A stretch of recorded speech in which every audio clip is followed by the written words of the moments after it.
बांदा जिले के बबेरू कस्बे में ई रिक्शा चालकों द्वारा नियमों के उल्लंघन और प्रशासन की कथित निष्क्रियता के कारण बढ़ रहे सड़क हादसों के खतरे को उजागर करता है।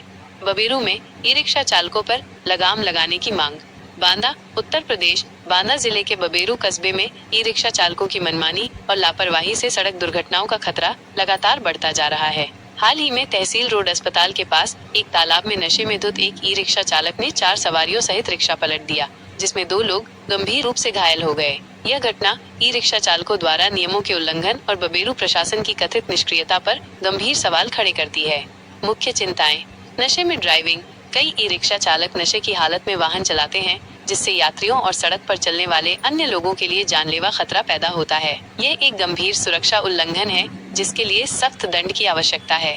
नाबालिग चालक। 18 वर्ष से कम उम्र के बच्चे भी धड़ल्ले से ई रिक्शा चला रहे हैं। इन नाबालिग चालकों के पास न तो वैध लाइसेंस होता है और न ही यातायात नियमों की उचित समझ होती है, जिससे दुर्घटनाओं की आशंका बढ़ जाती है।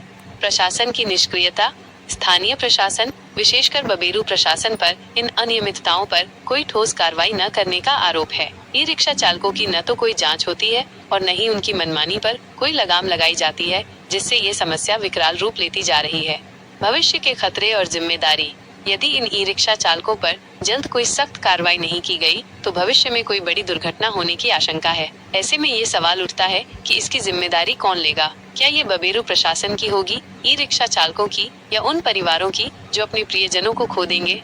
बुंदेलखंड टीवी 24/7 न्यूज ने जनता के हित में इस मुद्दे को उठाया है और बबेरू प्रशासन से जल्द इस गंभीर समस्या पर ध्यान देने और ई रिक्शा चालकों के खिलाफ सख्त कानूनी कार्रवाई करने की अपील की है। इसमें नशे में ड्राइविंग करने वालों पर जुर्माना और लाइसेंस रद्द करना, नाबालिग चालकों पर प्रतिबंध लगाना और नियमित जांच अभियान चलाना शामिल होना चाहिए। प्रशासन को इस पर तुरंत ध्यान देना चाहिए और सार्वजनिक सुरक्षा सुनिश्चित करने के लिए आवश्यक कदम उठाने चाहिए।